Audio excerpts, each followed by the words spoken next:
I was sad. But also, like, you can't let haters see that you're sad. So you just have to, when they say, oh, freestyle, yeah, then you just put it in the song. Wow. Yeah. It was a heartbreak. Yeah. Was it about for you to write about it? It was bad because I was stuck in a weird space for like maybe 2 years. Yeah. It was like 2 years. Like, I was thinking about it. Have you healed? Oh, yes. Like, yes. But like, that's a good in those 2 years, it was I kept thinking about it, and I kept going back at it, like, wow, this happened. And so my previous manager was like, we should call it Tori's Lounge. He used to call me Tori as well because he knew about the name. So he was like, we should call it Tori's Lounge because there's like a lounge. It's live. All the instruments in there have been played live. Okay. So yeah, it's live, it's loungy, and that's the kind of music I do. Or when I perform live, that's the kind of vibe it is. Yeah, I give out. So it's like, so Tori's Lounge is me. Yeah. It's me. Yes, it's just me. It represents who I am, and and also the heartbreak. Everything is themed like. Yeah. The way you feel, Was the heartbreak part of the being? The heartbreak has been. It's a story. It's a storyline. Yeah. So if you realize we started from Kai, love song, transitioning to Promise Me, you won't tell anybody, two of all. And then it went to Total Seduction, and then it moved on to.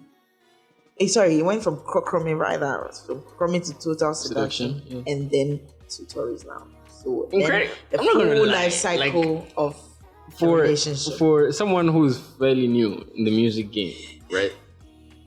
Taking like this intention and like the ingenuity to put this much detail into like a project, and even take it extra by making sure instruments are live. Yeah, everything is live. Like that effort, like we couldn't have said no. We're not going to pay attention to this, like at all. Oh, and it's only right that we've honestly rewarded you, and like it's really really going to get better from here because the kind of effort you put in cannot like go unnoticed, like at all. I believe so. Anyone who decides not to notice is just a hater. But then there's also like an Abewaha challenge going on TikTok. We have about like I think 11 videos like with girls. Oh, crazy. Yeah. So if you are, when is yours going up? I just posted one. Okay. Yeah. So go and check it out. I'm a bit shy, but like yes. You have to teach us. Yeah. So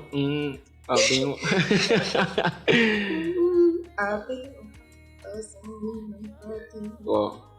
I suck at dancing. I'm not sure this is my field. But okay, so it's a TikTok type dance. So it's like not too many moves, but also very simple. Simple. That's what's up. So then from putting the project together to hosting your first live event, how did that also work out? Like where were you? Where were you when you just decided, you know what, I think I'm ready to have my own show. Let's do it. Well, I have been ready to have my own show like since 2 years ago.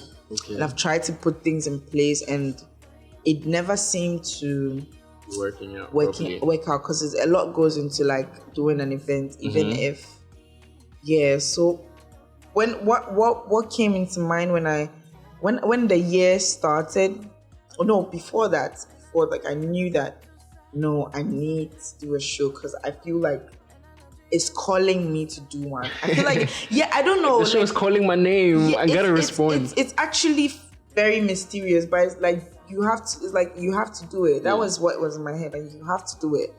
You have like 2 years ago, I didn't have the resources I had now, or I didn't have the people I knew now in order to make that show successful. So now that you have it, there's a reason why you have those connections now. So why not go for it, do it.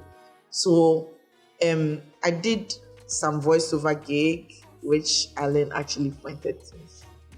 I did. Alan actually recommended me for a gig, and so I did some voiceover gigs. Oh, is it that one? Yes. Okay. And then I also did some other things, some other gigs, and then I gathered money and I did the show. Yeah. No, that's impressive. I'm honestly proud that honestly came together. No, I didn't even know. Yeah. That's nice. Yeah. Honestly, I'm happy. I'm happy that worked out. So I mean, when I got the money, the funding, and then I got the space. I mean, I saw the space, and I just spoke to the owner, not the owner, the manager, and at Dawa Dawa, and I was like, look, this space is cute and intimate, and I want to have a show. Like, would you mind? Is cute. Yeah, it's cute. Like, I wanted to do it indoors. That was and then when I put the link out and it was sold out, you had to change the location to the rooftop. That was so I was pleasantly surprised and I was happy because I didn't anticipate numbers. Like, I was just like, let's do it. Let's just do it. Let's record it and make sure recordings are good. Because I was just gonna get recordings and optics. Some of these things that we do as musicians, they are just for optics, so that we can use that to like step into another zone. Yeah, definitely. But it wasn't just optics. It was also like something. Like, I was just happy with the turnout. People came on time. We started on time. Ended on time. Everybody was on point. The sound was on point. Like, it was just everything was just right. Yeah, it was emotional as well. Like, because the year before I lost my dad, and I kind of did the show like the 2-year anniversary after my dad. Like, after the year anniversary like 2 days after. Okay. So it was like January 16th, and my dad passed away January 14th. So yeah, it was very close. I was very, and everybody who performed was in a very, so it was intimate, it was emotional, and like, it was touching, it was real, and there was even like tears, like, it was crying. People were crying. Trust me, like, it was different, and I just knew that, like, I need an explanation as to why they were crying. It's more like, tell me how you've gone to a music show and you're crying. Yeah, I want to understand. It tugs your heartstrings. Well, there's this singer called AJ. Yeah. Well, AJ decided to first of all, the first performer, which was the opener, was Tandy. Tandy is also an actress. She's an actress. Yeah. She's in the Dede series. Yes, she's in the Dede series. She's an actress who sings, but for some reason she has not put out music. I don't know, but she opened. She opened for me, and she sang I think Evergreen. Is it Evergreen? I will wait for you. That's what she sang, and she said she dedicated that song to me. Wow. And like, to anybody who has experienced loss, and it was very, it was acoustic, 2 guitarists, 1 saxophonist. So already the mood was set.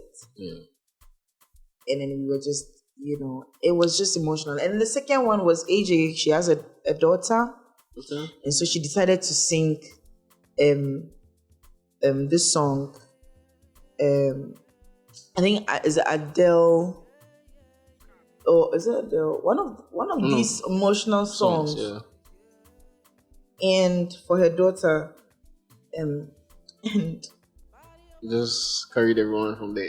She started crying, and everybody was like, "Yeah." And then I came to help her sing the song, and then she just cried. I have a video. Look, why am I being stressed myself? One thing I'm actually like realizing. Glad I have a video. One thing I'm realizing in all of this is like the kind of support like you guys are giving to each other, like women are giving to each other. You see, let me explain something. If we don't support each other, nobody will. That's the truth. The truth is one. Like, if you don't support, even in this industry, if you don't try and support each other, we will not make any genuine ecosystem. Genuine support. Because I know some of you niggas out there giving fake out support.